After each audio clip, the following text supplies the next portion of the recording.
Hi, everybody who's just joining. We're just starting, but we're going to wait a few more minutes for people to trickle in and join the webinar. So if you needed to go grab a glass of water or anything, feel free to do that now. But we'll give it another 2 to 3 minutes before we get started.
For everybody who's just joined, we're just gonna get started in a handful of minutes. We're just because we know you likely had to re-sign up for the meeting through Teams.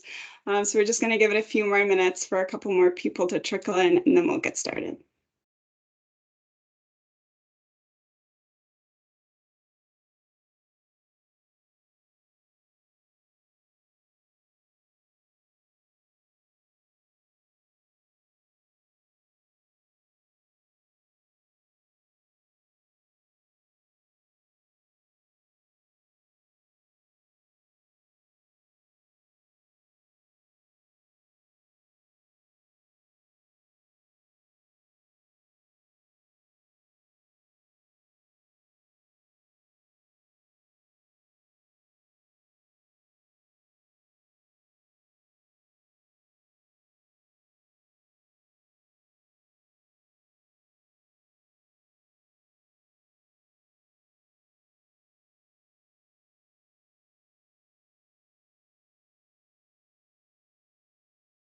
All right, welcome everybody. So welcome to the Acadia Residence and Student Life webinar.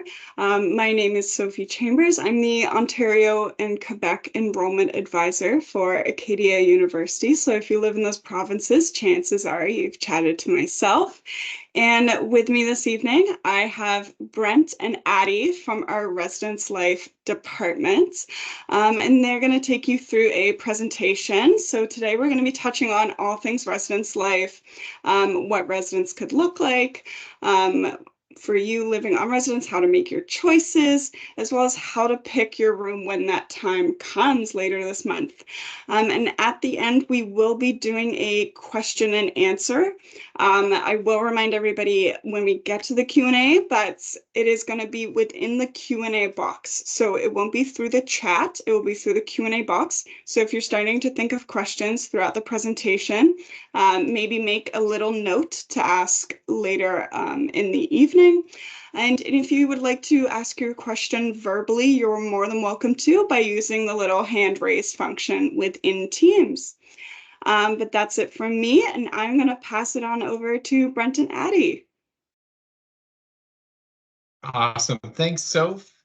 And thank you everyone for having us here tonight. Addie and I are super pumped to be chatting a little bit about our office as well as what residence life and student life looks like when you get here at Acadia. And so we first want to just acknowledge that we are presenting today in Nova Scotia, which is We are a part of Mi'kma'ki, the ancestral and unsurrendered territory of the Mi'kmaq people. And this territory is covered by the treaties of peace and friendship, which the Mi'kmaq, Wolastoqiyik, Passamaquoddy's peoples first signed with the British Crown in 1726. And these treaties were intended to recognize Mi'kmaq and Wolastoqiyik title and to establish the rules for what was to be an ongoing relationship between nations. We must recognize as well that African Nova Scotians as a distinct people whose histories, legacies, and truths have been part of Mi'kma'ki and Turtle Island for over 400 years. And our efforts towards reconciliation are under the guidance of the Truth and Reconciliation Commission calls to action. And so for today, as a part of practicing our reconciliation efforts, we just wanted to wish you hello, which in the Mi'kmaq language is pronounced Gwe. So Gwe to everyone on the call.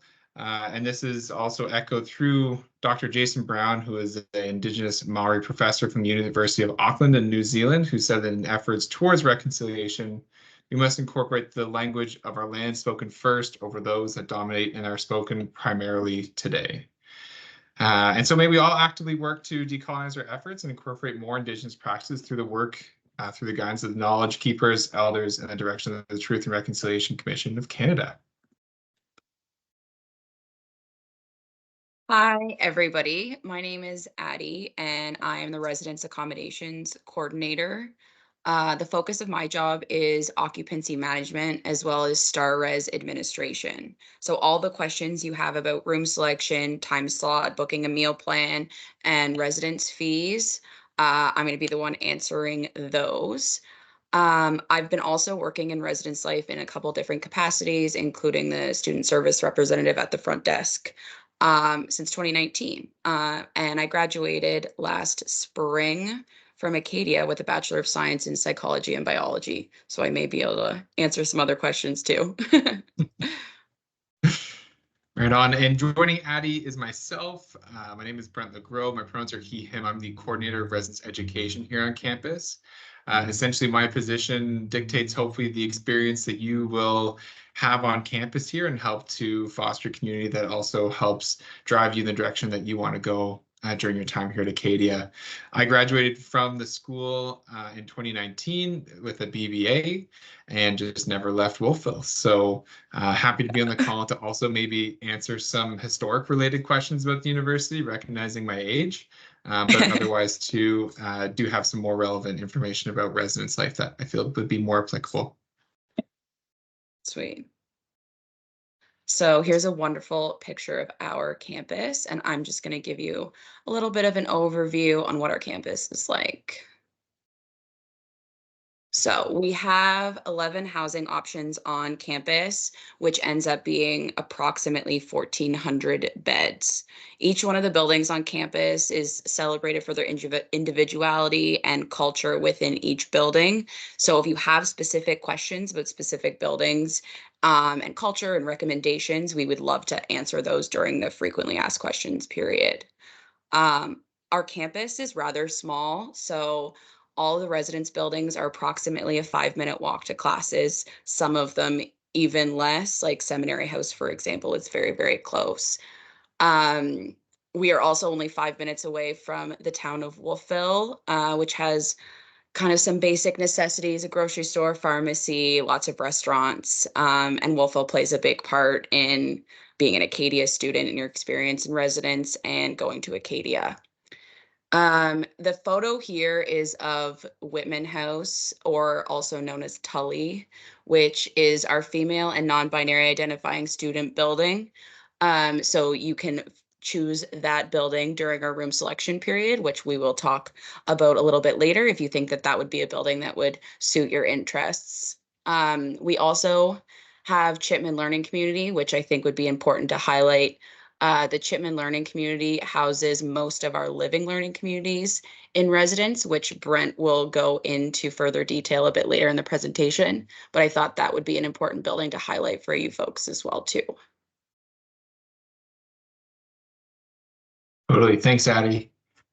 So other things just kind of beyond the scope of living within a physical space on campus here, we do have a lot of community features that really do contribute to your experience here at Acadia. Every building is equipped with their own unique RA team, as well as with the support of our Acadia Students Union. We have this force on campus called the Residence Hall Association, or otherwise known as the RHA, which also help to implement programming and contribute to the overall wellness and safety of the community, along with the RA team. And so what can you expect really when you're on campus and a part of one of the communities? There are multiple programs that are run within the month that you will have the opportunity to attend, or maybe explore different experiences that maybe attending the in-person isn't quite your favorite thing to do. And so there's other ways to otherwise get involved on campus through programming that really do fit the needs and interests of the individuals that we have attending Acadia. We also want to open our doors constantly for leadership opportunities and experiences. And so if you're looking to start a club, join a club, or looking to get more involved on campus, we have multiple resources such as like the career services, again, like I mentioned before, the ASU, or like we were saying here with the Residence Life team. If you want to get involved more in your community, we want to really give you the tools to do that. And so we're happy to kind of lift you up and give you those leadership skills to hopefully go and do something meaningful for your community. We also, like Addie had mentioned, we are in the heart of the town of Wolfville. And so being so close to the town, we naturally have such a close relationship with them. And obviously we do love to be kind to our neighbors. And that looks like, going into town and checking out lots of the local stores and great eats. Something quite legendary about Wolfville is the Scottskins, which maybe folks here on the call will get quite familiar with, but essentially a great late night snack food. Just to kind of wrap things up too, there is accessibility to campus and beyond. So like I had said, we do have like local transit that does operate from our campus into surrounding towns. It doesn't have the best schedule, so I would really encourage like looking ahead of time to see when the bus does run, but there is otherwise also taxi services. But the walkability or the easeability to travel through town is quite manageable, as well as with the average community size. So within the physical building that folks would live with on campus, if you chose to live on campus, you're going to be with about 25 people total for your section. So that means that you're really living in tight, close quarters with folks that you will hopefully get to share your year and experiences with, similar to what you'd find in the classroom here.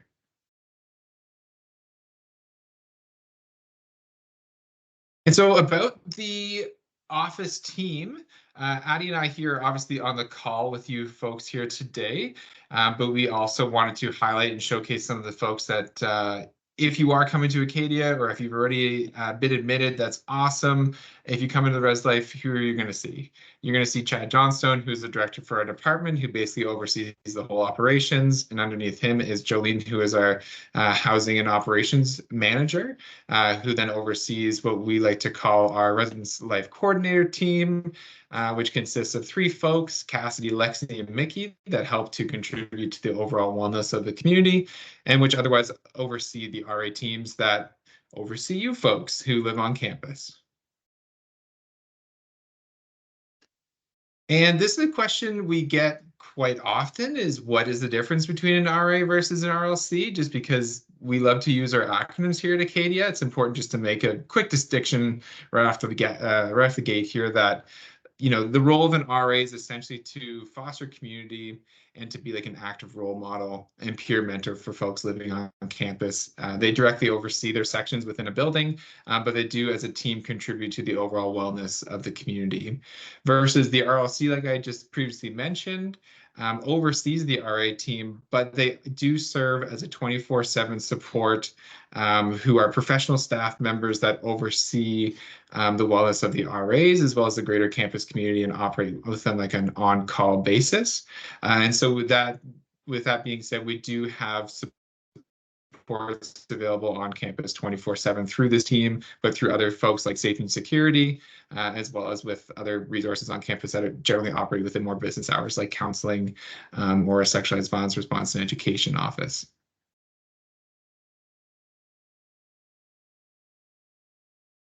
And for this upcoming year, I still be talking. I can't believe it. Hopefully folks aren't getting bored of me just yet. The theme communities for this upcoming year, we are offering 6 of them.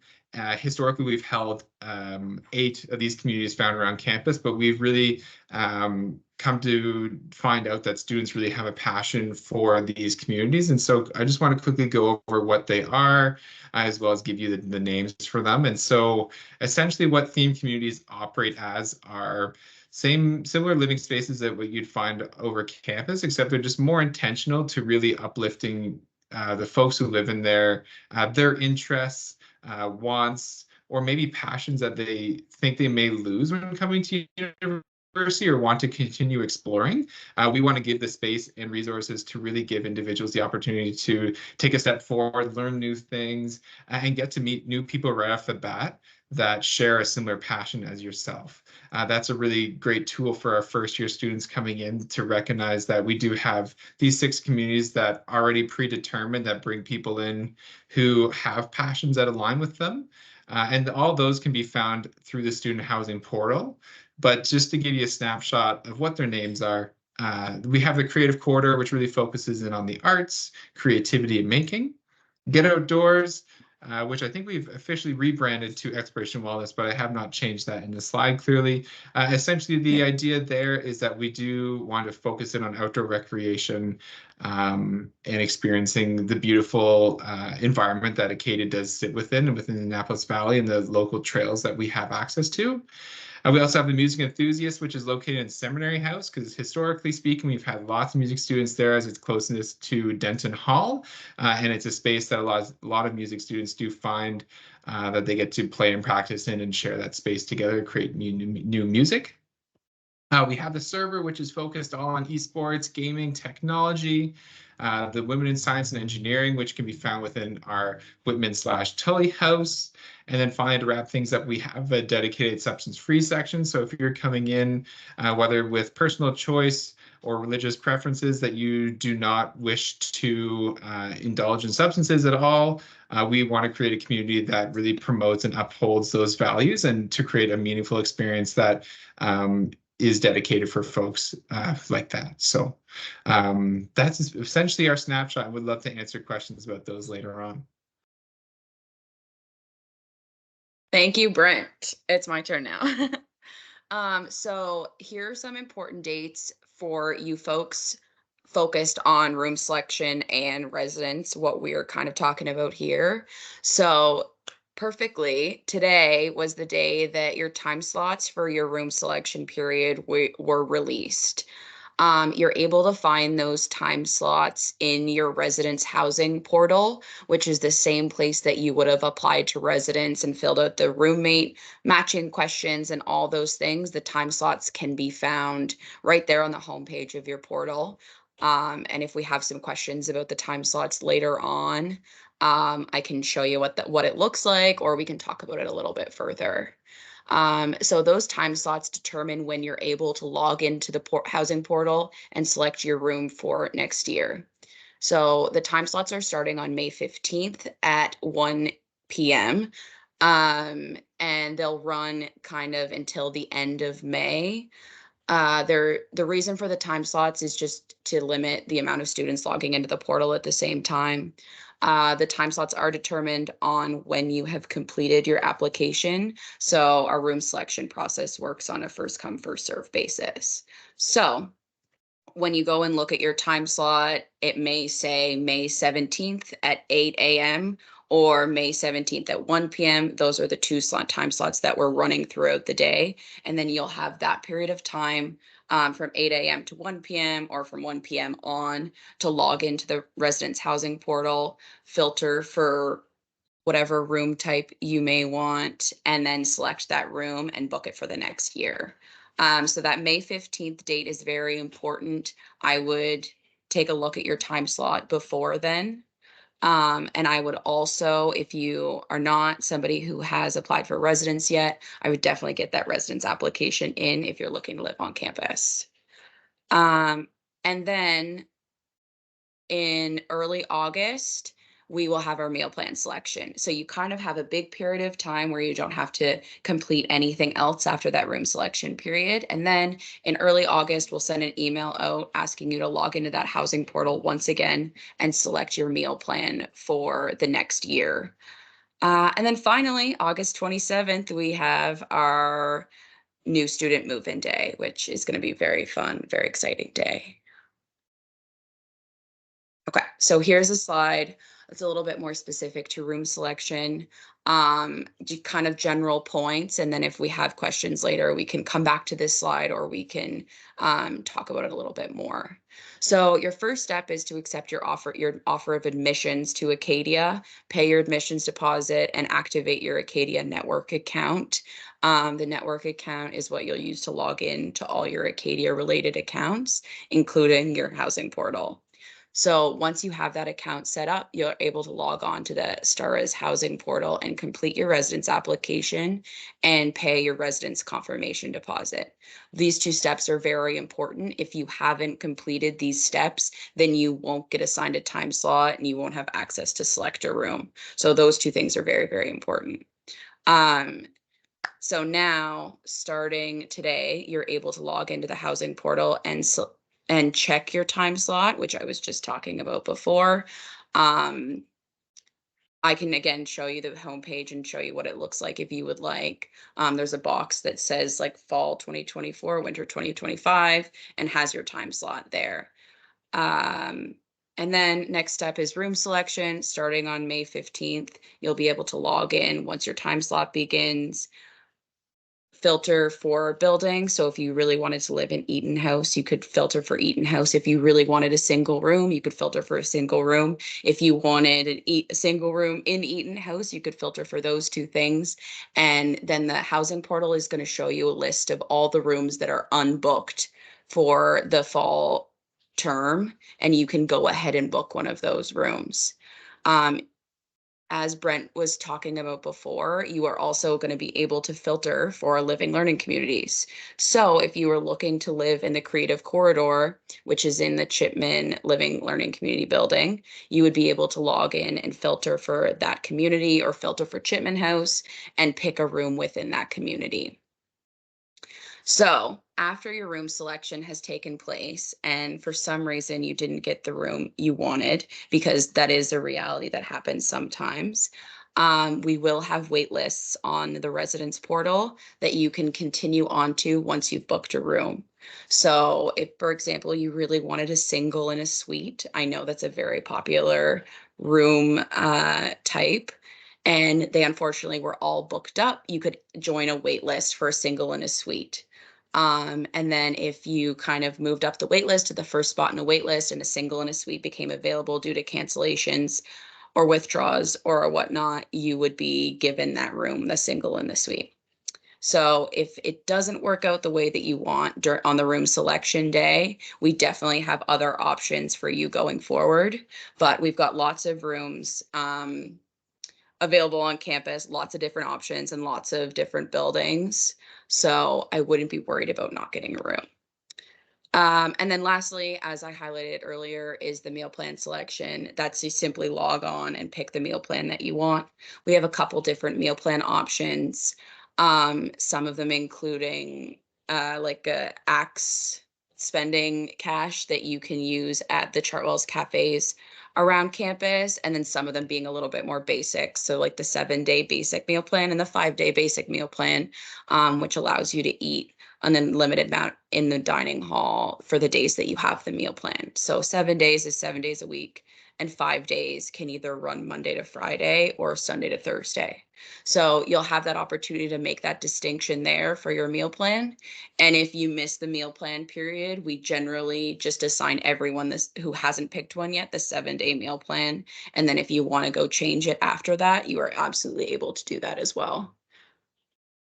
Okay, so this is a page for our just kind of general contact information for our department. This email right here, residencelife@acadiau.ca, is an important resource for you folks to have if you have any questions about residence, any questions about maintenance, while you're living on campus, room changes, anything like that. This would be the email to reach out to. Sometimes I am monitoring that email and answering them. So, it might be me. And then I also have my own email there as well. So any questions about room selection, time slots, I would be more than happy to answer those for you.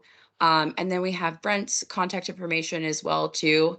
And then Olivia Lynch, who is the student who does the student code of conduct. So if you had any questions about the student code of conduct rules while you're living on campus, she would be a great resource as well. This information is also available on the website, but if you wanted to take a screenshot, take a picture of this, or write it down, we have this here for you folks. And I'll just leave it there for just a moment.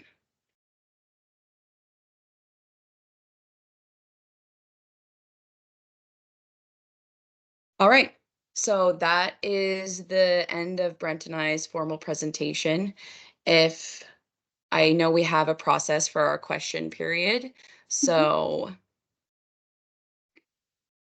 Perfect. Well, we do already have one question ready to go, but if everybody else, if you're starting to think of your questions, please put them in the Q&A box. The chat box is closed, so just throw them in the Q&A box and we'll be able to see them.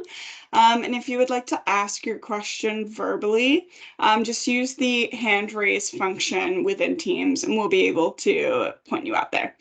So our first question is, how are students going to be able to know the location of their rooms? Is there a floor map? How do they know what room is on what floor? yeah, that is a great question. We do have floor plans. They are available on the website. So if you look up Acadia University residence options, you'll see our 11 residence buildings listed. And then once you select those buildings on the website, you'll see the floor plans beneath them. And they have been recently updated, so they should be very accurate. You can go on and see your room number, see what you're looking at out your window. Maybe I know some people like to face the view of Blomidon that we have from campus in some of our residence rooms. So I definitely get some questions about that. So I would definitely recommend going to take a look at those floor plans.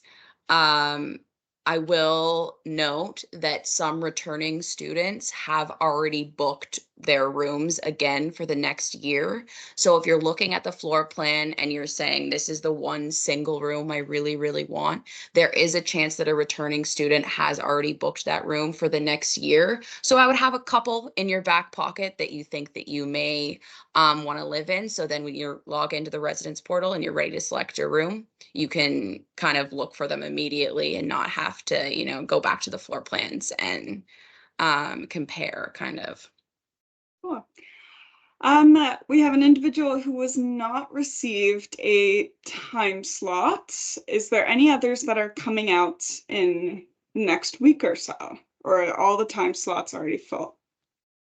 The time slots are not full. So the way that we have run our time slots is everyone gets one. We'll just keep running them later and later. And then at some point we'll do a cutoff, but probably not until June 1st.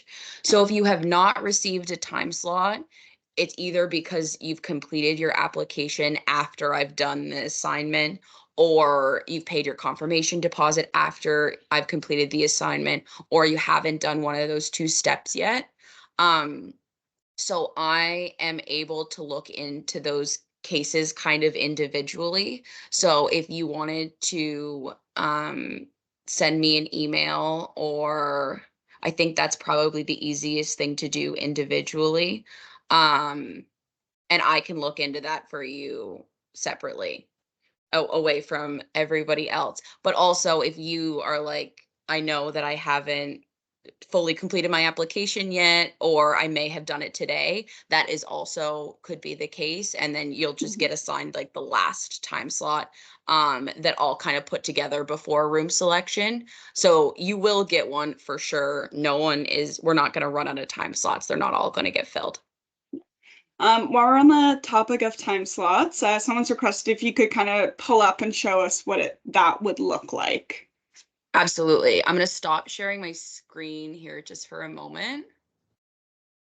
And then we can go through.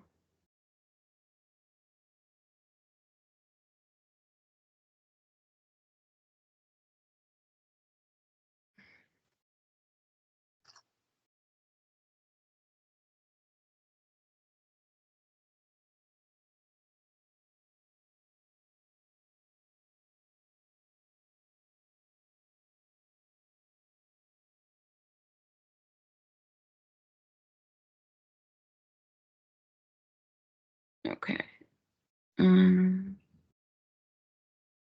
While we're just waiting on Addie to pull that up, Brent, would you mind touching on how students will know which buildings or which communities? For sure. So for the 6 communities that I listed before, Chipman, that like Addie had mentioned, is housing 3 of them. So half of them are going into Chipman.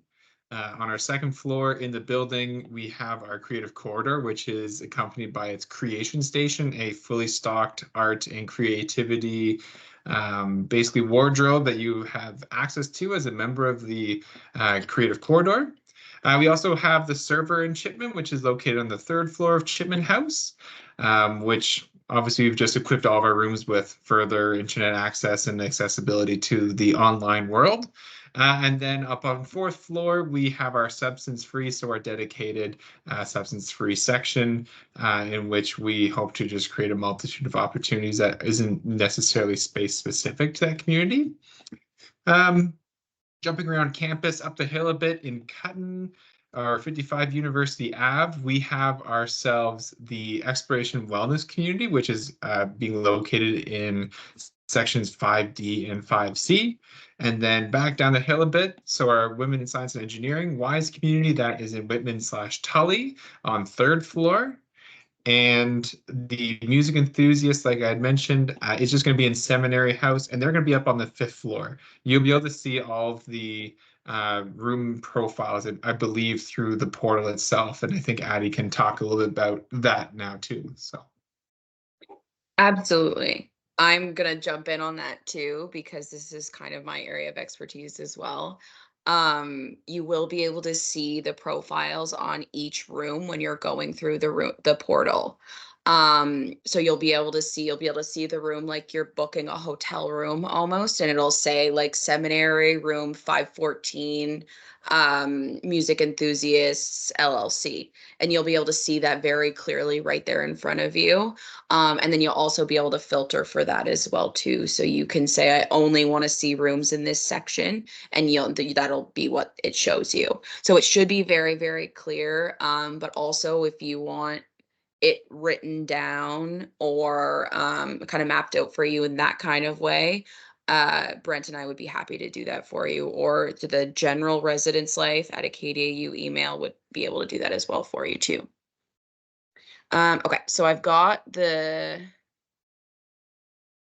residence portal up here, and I'm gonna come over to this window. Can we see my screen, Sophie and Brent?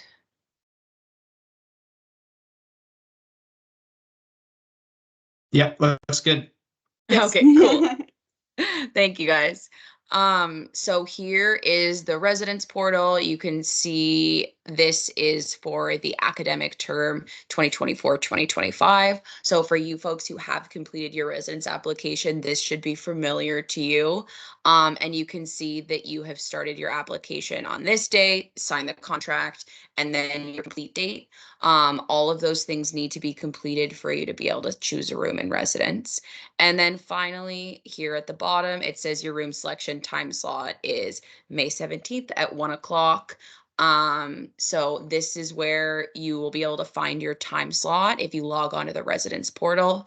And then once it becomes time to pick your room in residence, you'll just be able to select that continue button there, and it'll take you to the next page in the application, which will show you all the available rooms in residence. So does anybody have any questions while we're on this page? Just a quick question that's related. Do you know how many people are assigned per time slot? It is around 50. Okay. All So right. it's to keep our STARS system working efficiently and not lagging for anybody. And we kind of just make a decision based on how many people have applied and how efficient we want to get through our time slots, as well as what the system can handle. So there may be a couple more than 50 in some time slots. There may be a couple less than 50 in some time slots. It's not really a concrete number, but that's a good approximation. Okay. Finian, you've had your hand raised if you would like to ask a question.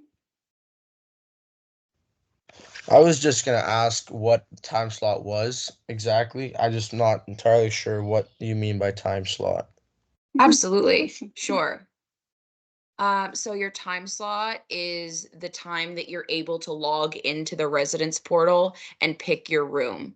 So you're assigned a time slot based on when you completed your application.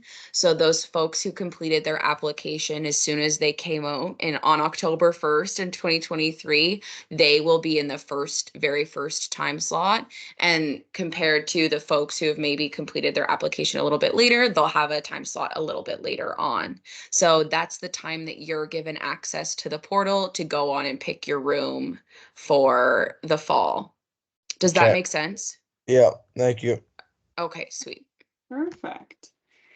What else? Kaylee, do you have a question related? Feel free to ask. Yes, so with the time slot, if you're not able to go on right at, say, your time slot's 1 o'clock, does your time slot expire after a certain amount of time, or how much time do you have to get in there? You'll have until the next time slot starts to get in there. So you will have, if your time slot's at 1, you'll have until the next morning when the time slot starts at 8 to get logged in. I would definitely recommend trying to get logged in and on your time slot when it's happening. But if for some reason you did miss your time slot, we would like let you continue on with the application and pick your room. It's just it would um there would be another group of students who would have access to the rooms like as well as you. So it's kind of best practice to get in there while your time slot is going on. But if you have a class or an exam or something going on right at 1 o'clock and you can't log in, if you logged on an hour or a couple hours later, that's totally understandable. Okay, and when you do log in, if you filled out your residence application and indicated like a name of a friend for a roommate, do you see that when you get into the Absolutely. portal if you've been matched? Absolutely. So that's a great question. And I should have maybe touched on that earlier. I'm sure a lot of people are wondering that. So, the way the roommate groups work is if you have made a roommate group with another person, you are actually able to continue the application and select a room as a duo together. So, if you have matched with your roommate, and you have the earlier time slot, you're able to log in and pick a double room and assign the beds for both of you. That way we keep roommate matches together. On the other side of things, if you have matched with a roommate, but then you log on to your time slot and you see a single room and you're thinking, wow, I really think that this might be the best choice for me, you are able to pick that single room, and then your roommate will just have to log in during their time slot and pick a room individually. Okay, thank you. Absolutely, no problem. Perfect. Yeah, so we got a couple questions that are currently on that topic. So if you can kind of touch Sweet. on like how does that random roommate selection kind of work? Like, and what's the personality kind of questionnaire like? Absolutely. That's a great question as well, too. The roommate profile that we have set on the portal right now is fairly basic. It asks kind of like more lifestyle based questions like what time do you go to bed? How clean would you like to keep our room? Are you okay with guests coming over? Are you going to study in the room? Just kind of trying to gauge who may be a good match for each other. And then once you finish that questionnaire, you're able to continue on to the roommate matching group where the Starres housing system will populate people who they think will be a good match for you. So they'll show you your top match percentages based on those questions that you filled out on your roommate profile.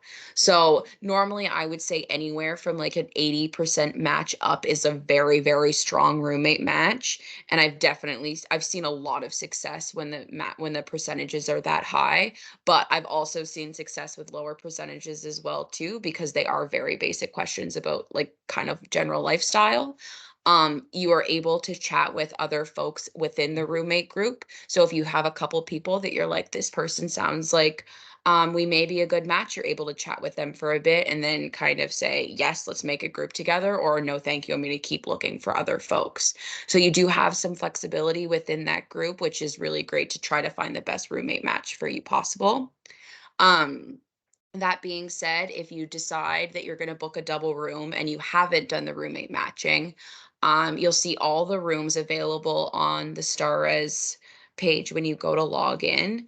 And you'll be able to filter for a double room, or you'll see the double rooms available. And you have two options. You're able to book an empty double room and leave it up to chance and have somebody pick you, or you're able to book a double room that's already been booked by another student. And you can kind of look through and see if you say you really wanted to be in War Memorial House, for example, you could look through all the double rooms in War Memorial House that are half booked, and you could see who may be a good match percentage base for you. So the portal will show you your percentage match when you're trying to find that roommate. If you are going through that situation, if you haven't chosen one already. Um, I'm trying to think. Does that answer the question about roommate groups? I would say so. And if someone has a roommate who, say, is a friend from university that they're like, yes, let's room together, how does that kind of process work? Do they submit their friend's name and vice versa so they can get automatically matched together and it's easy? So what you're able to do is you're able to also search by name within the roommate group. So you can look up and say, I want a room with Addie Smith, and you guys can match together and make a group and be done with it. You don't have to go through the match process. You can also just search people up, and somebody becomes a group leader, they make the group, and then the other person accepts that request. And then you're going through the process together, book a double room together. Whoever has the first time slot has that kind of responsibility of booking the double room.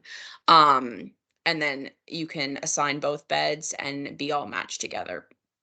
Great. Um, and just to make sure, if someone's planning on living in a single, they don't need to do the roommate matching, correct? They don't They need to do that don't. for. I would recommend that everybody does it just in case. You never know. You might have a building in mind that you're really committed to the idea of that building, and then there's no single rooms available. So I would recommend doing it. It's a really good tool for us as an office if we ever needed to match you with somebody for a room for some reason. If you missed the application process, you missed the room selection, any of that, it is a really good tool for us to use. It doesn't hurt to complete it. I think it's like 12 questions. Um, it doesn't take any time, and completing those questions doesn't say, hey, I want a roommate or anything like that. It's just another part of the application that you have done. So I would recommend doing it. You don't have to, but I would definitely recommend it based on my experience. And just so everybody's aware, the time is in a 24-hour clock. So when you see 8, that is 8 a.m. And you'll see 13 Yes. hours there. That's 1 p.m. too. So just Yes. make sure. And also, this is an Atlantic daytime. So check your time Yes. zones. It's going to be in Nova Scotia time zone. Yes. So just make sure you're checking your time zones and you put it in the calendar at the right time, because there's nothing worse than logging on and realizing you're an hour ahead or something like that and you've totally missed your time slot. Okay. What's next? Can you kind of touch on the ratio of like single to double rooms and kind of like what's your odd of getting like a single room? Like just roughly, just so Absolutely. students have a kind of good idea.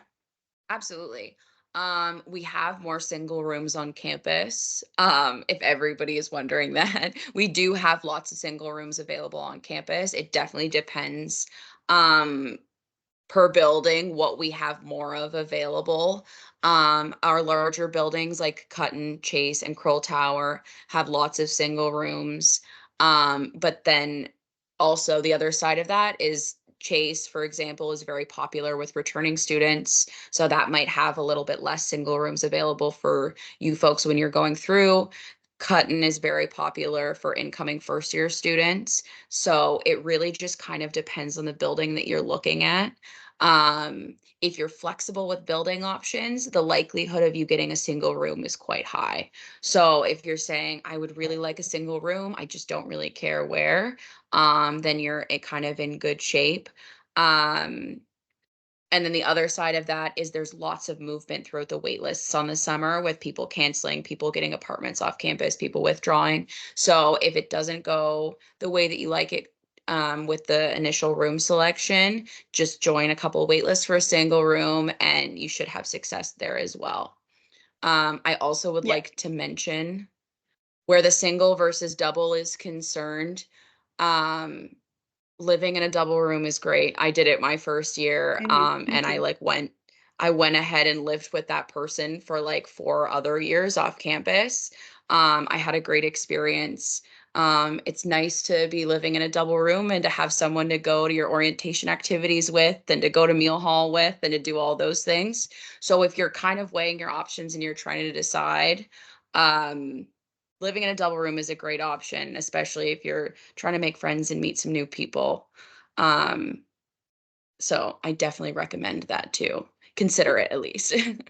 Yeah. So when you mean move-in day, what do you mean by that? Like, what is move-in day? What does it look like? And what happens if someone can't make it on move-in day? Absolutely. I'm going to take that for a second and then I might pass it over to Brent, because he might have another perspective. But technically, move-in day is the 27th of August. That's the first day you're able to move into your residence room. That's when your contract begins. So your contract starts on the 27th. That's when you're given access. That's when the doors kind of open and say you're ready to move in. And that's also kind of when the orientation activities begin. So if you're not able to make it on that day, that's okay. It's just you just be showing up late or checking in late, and that's totally fine. But it is definitely recommended to get the full experience for orientation, get all the information. But that's kind of what that looks like. And if Brent has anything to add about orientation and what that might look like move-in day, you can take it away. Yeah, for sure. Thanks, Addie. So for the 27th, we don't have any, as of where it stands right now, no scheduled events other than what you would find within the building that you're moving into. It would be the next day that you'd find a lot of the orientation activities beginning. And the purpose of orientation for folks who are curious about what this time frame looks like, because there is some time between the 27th and when we actually start class, I believe, which is the 3rd of September or the 4th of September. It is basically a time at which we're hoping to really give students the skills to step into the first day of class, having already met some of their professors, some of their peers within their academic cohorts and within their buildings, that we can hopefully help to build those relationships and communities right off the start. And so the transition into university life is somewhat easier. And so we're just helping to orienteer basically those first couple of days, introduce folks to lots of learning opportunities that are also really important for us here at Acadia for our students to learn and to be actively supporting. And then otherwise just giving you the chance to really bond with other students who are going through it together. So it is a really valuable time for anyone who is curious about showing up a bit later. Just echoing Addie's point of it is definitely a good idea to show up for the 27th. And again, too, if there are any concerns around that, please do ask, whether it's you can't get there on that day or you need to arrive earlier or later. Like, just please email Residence Life and let us know well in advance so we can help make accommodations for folks. Yeah. And briefly on that as well, when is residence payments due? I believe it's all with tuition and the rest of the fees as well. I think they're all due on the same date as well. Yeah. They are, yeah. So you don't have any residence payments to make. Once you've made that residence confirmation deposit when you complete your application, you don't have anything else that's due or to pay until your tuition is due at the beginning of September. And all of that is paid through your student account all in one place. Perfect. And where can some students find photos of our beautiful buildings so they can kind of plan their decorations and everything? Absolutely. They are located on their website under the residence options page that I was talking about before. It kind of gives a snapshot of all the different room types. So single, double room, deluxe, single, and you can see in the different buildings what the different room types may look like and what the rooms might include to like the dresser, desk, lamp, bed, basic stuff like that. So I would definitely recommend going to take a look at those pictures. Okay. Yeah. Yeah, if I can just jump in real quick there, Sophie, too, the Acadia U Instagram also just did a big feature across campus showcasing lots of student rooms. So if you're also looking for inspiration on what maybe you can bring to your room, definitely check out some of the posts. They interview some students there on what their experience in residence has been like and what they otherwise have done to their room to make their space their home. Yeah. And something that may be a big decision factor is all of the buildings but Chipman House, you can move your furniture. The furniture in Chipman House is fixated to the floor, but all the other buildings, you can shuffle around that furniture however your heart desires as long as it's fire safe. And you can bring in furniture as long as it's fire safe and there's enough room for it, but you cannot take out any of the furniture that we provide.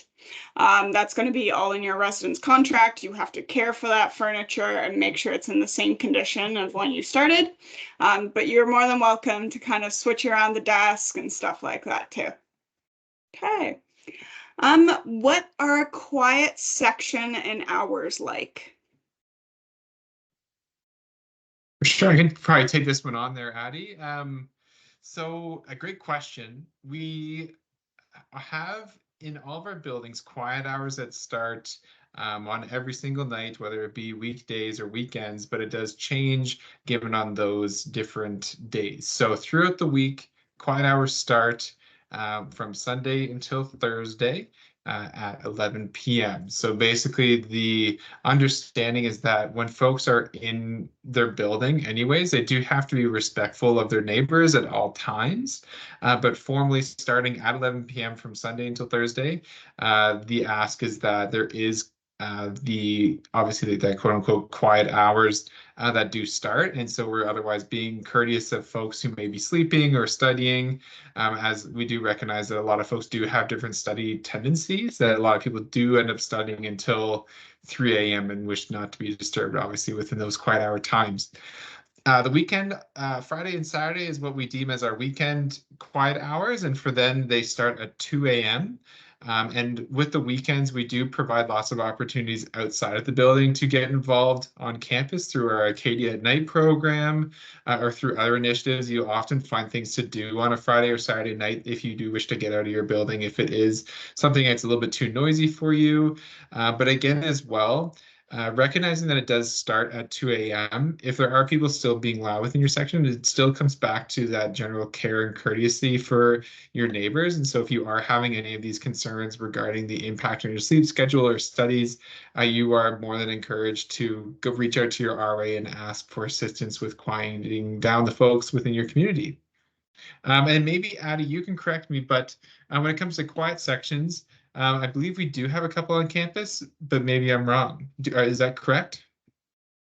We do have a couple on campus. Off the top of my head, I don't know exactly which ones they are, but you will be able to see those in the portal when you go and log in to complete your residence application. So it'll be like a little profile on the side that'll say Chase Court A501, and it'll say like quiet section.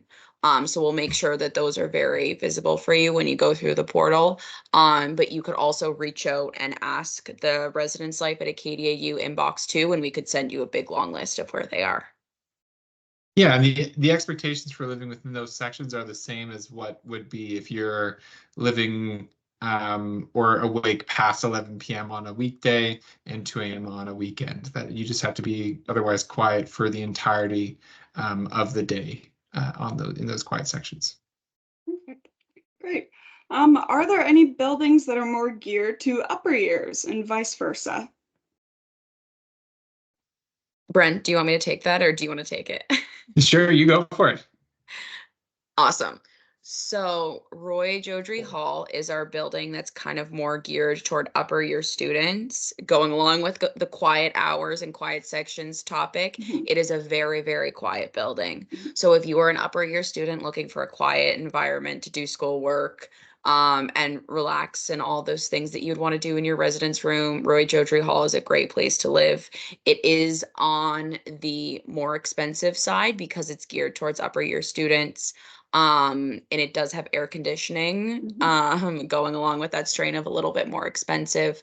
And that building is all single rooms. So if you were an upper year student, you're a little bit, or you're a mature student looking for a little bit older of an environment, that would be a really good choice for you.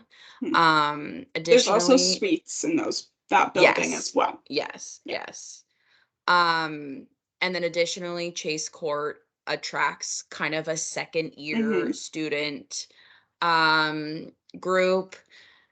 You would definitely still fit in Chase Court as a first year student. We have first year students live in Chase Court every single year and have a great time, but it does attract a lot of second year students. The way that Chase is set up in kind of like pod like sections, students like to kind of book a whole section as a friend group and stay there.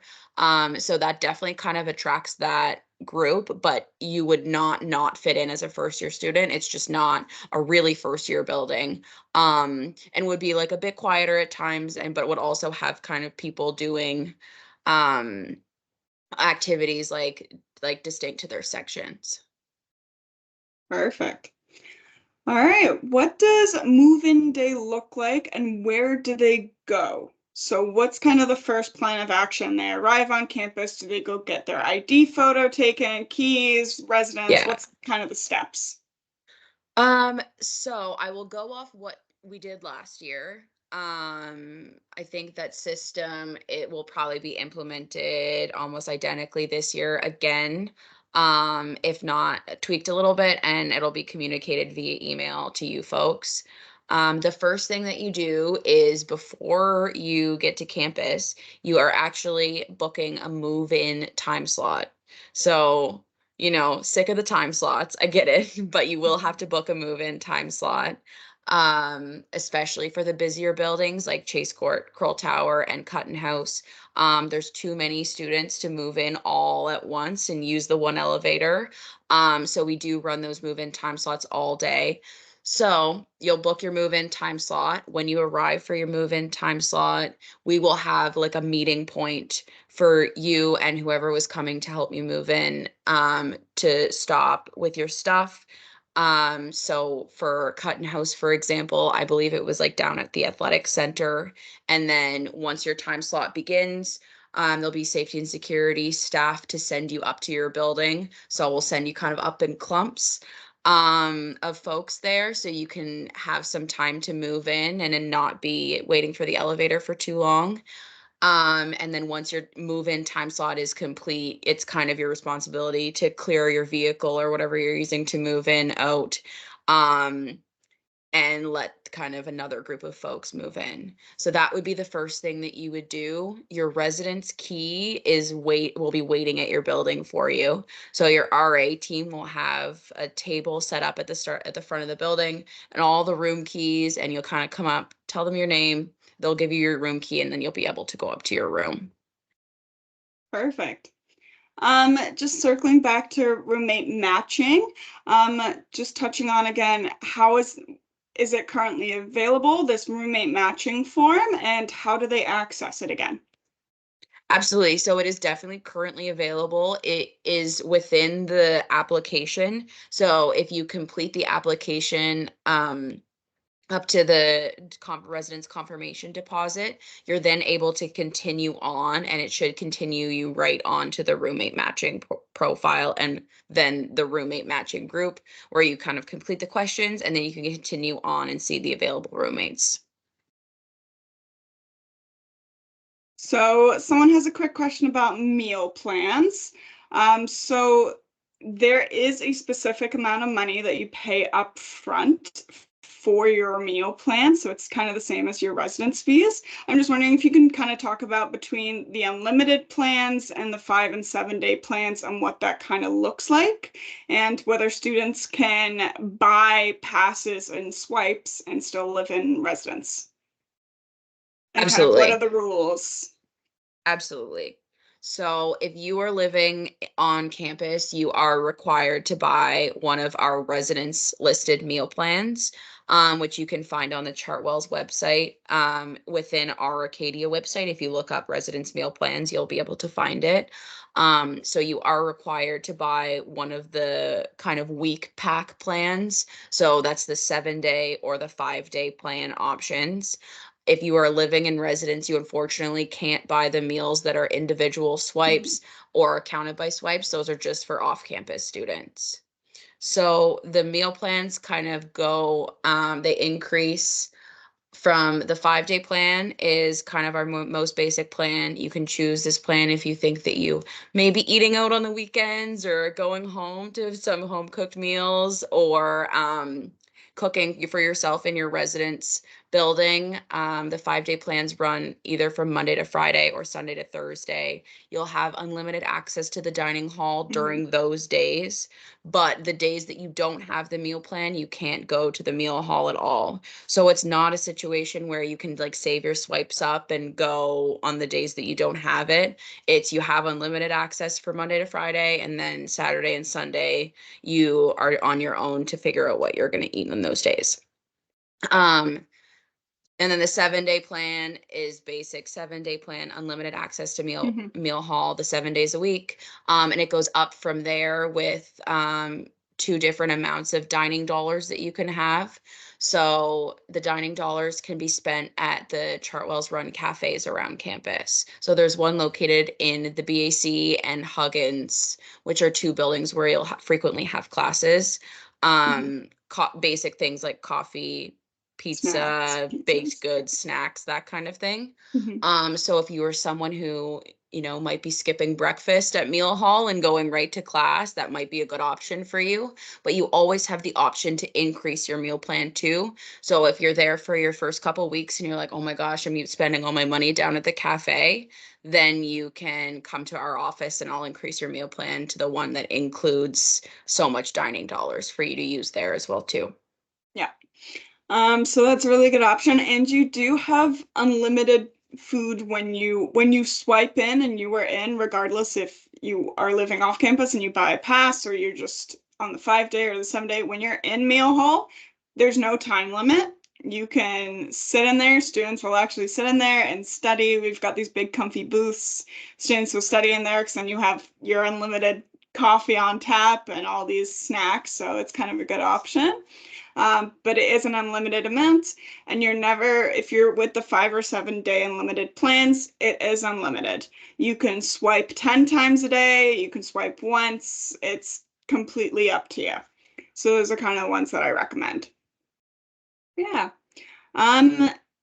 Someone asked, how much more is a single room?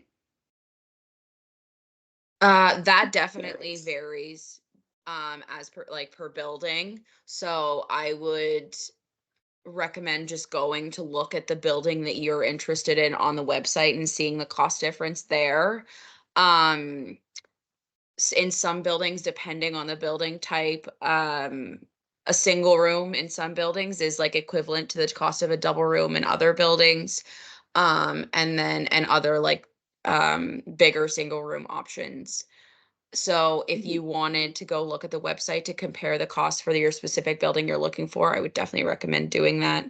Also, if you wanted to send me an email, I can also outline the difference for you. I do that quite a bit, so I don't mind. I have that information very readily available, so I can share it with you too if you would like that. Perfect. All right, this is one that me and Brent are going to love to answer, but how popular is War Memorial House? Brent and I both worked as RAs in War Memorial House, which is commonly nicknamed barracks. I personally love War Memorial. I think War Memorial was probably very close to being full when I lived there, and I think that's kind of continued on. It's got the name barracks for a reason. It's definitely got the thickest walls on campus. So if you're someone who's very kind of sensitive to noise and you just like to shut your room and get your peace and quiet, you don't want to hear so-and-so's music or PlayStation next door, you can definitely lock yourself in. It's definitely heavy walls. But Barracks has one of the best communities that I've ever experienced. It's definitely a building on the quieter sides if we're looking at kind of scales. It's definitely on a quieter side, but still really good interaction, really good community, really great for a first year. Oh, I love Barracks so much. It's a great question. It was my first year home, and like Sophie just said there, we worked together on the same RA team in Barracks in my third year and Sophie's second year.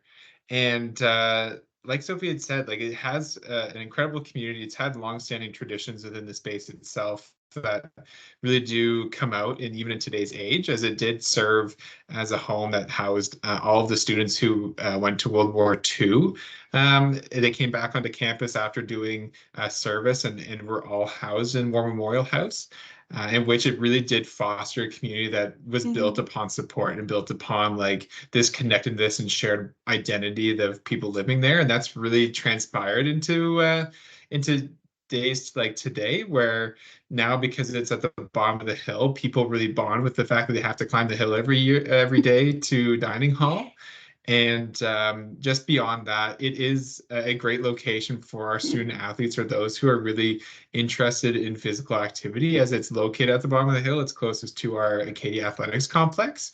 And with that too, maybe if you're not necessarily interested in participating in physical activity, there's also with the athletics complex accessibility there. It's home to all of our athletics games. So if you want to go watch the hockey games, volleyball, whatever we are putting on, essentially as a student, you are free to attend. So please do show up for those, and Barracks is a great location for that. Awesome. Um, just touching back, are you guaranteed to get a room with a person who's in your roommate group? I would never 100% guarantee anything, of course, but we've got lots of double rooms on campus. So I would say the chances of you getting a room with the person that you want a room with are very, very good. It depends on your building. Sometimes if it may be if you're in a later time slot and you want to get into a really popular building, there may not be a double room for you, but the chances of that are very, very slim. So if you have someone that you really want a room with and you've got, I would say even two buildings that you're comfortable living in, I think that the chances of you two getting a room in that building are very, very good. Perfect. And to close us off for this evening, Kaylee, if you want to hop on and ask your question.